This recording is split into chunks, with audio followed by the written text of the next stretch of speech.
जिनका bank account तक नहीं था। अब जब राष्ट्रीयकरण हुआ तब जो बातें कही गई और 2014 में जो देखा गया, यानी आधा देश बैंकिंग सिस्टम से बाहर था।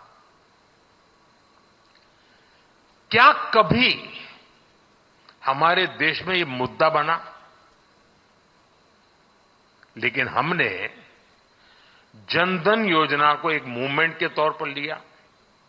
हमने करीब 50 करोड़ लोगों को बैंकिंग सिस्टम से जोड़ा।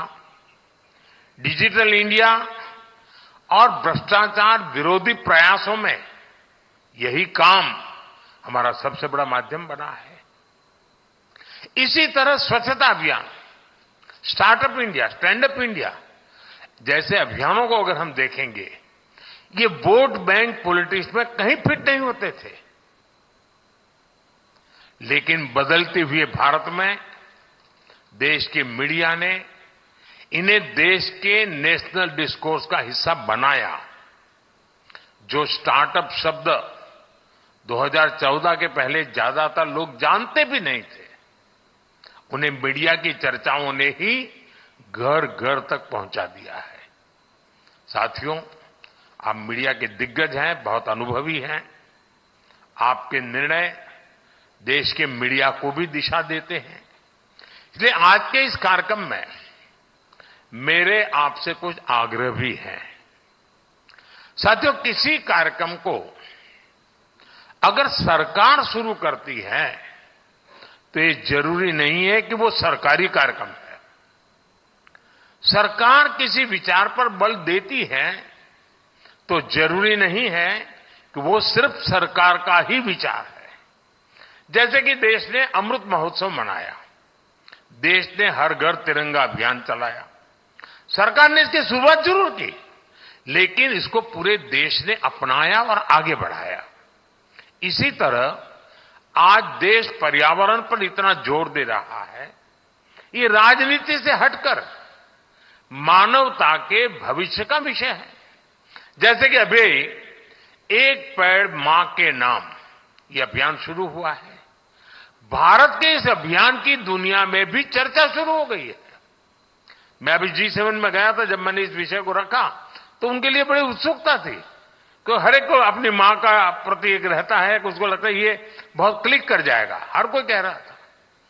देश के ज्यादा से ज्यादा मीडिया हाउस अगर इससे जुड़ेंगे तो आने वाली पीढ़ियों का बहुत लाभ होगा।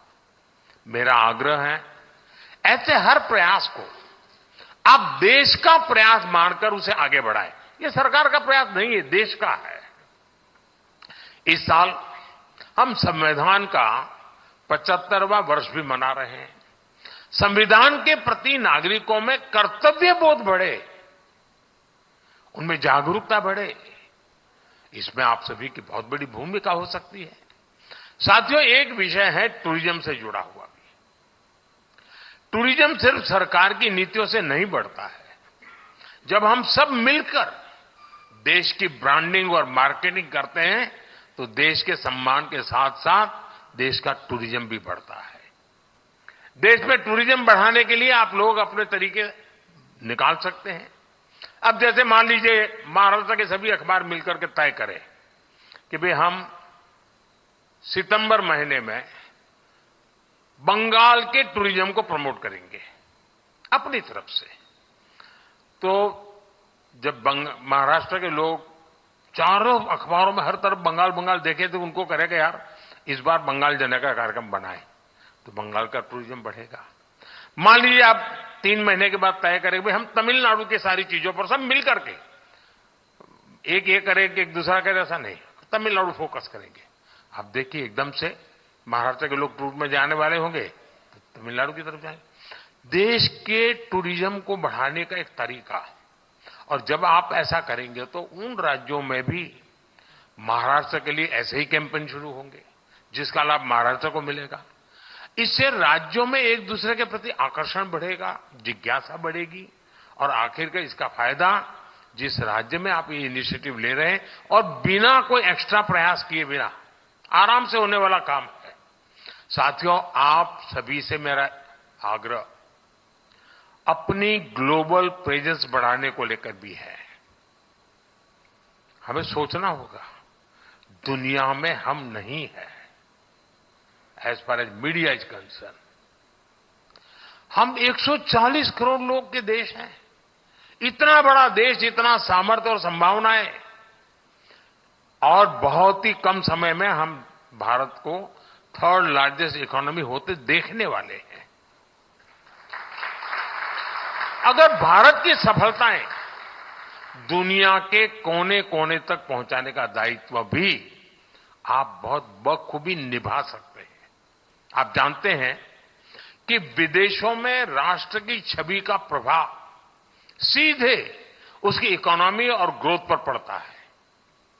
आज आप देखिए, विदेशों में भारतीय मूल के लोगों का कद बढ़ा है, विश्वसनीयता बढ़ी है, सम्मान बढ़ा है, क्योंकि विश्व में भारत की साख बढ़ी है। भारत भी वैश्विक प्रगति में कहीं ज्यादा योगदान दे पा रहा है। हमारा मीडिया इस दृष्टिकोण से जितना काम करेगा, देश को उतना ही फायदा होगा। और इसलिए मैं तो चाहूंगा कि जितनी भी यूएन लैंग्वेजेज है, उनमें भी आपके पब्लिकेशंस का विस्तार हो। आपकी microsites, social media accounts in भाषाओं में भी हो सकते हैं। और आजकल तो एआई का जमाना है। ये सब काम आपके लिए अब बहुत आसान हो गए हैं।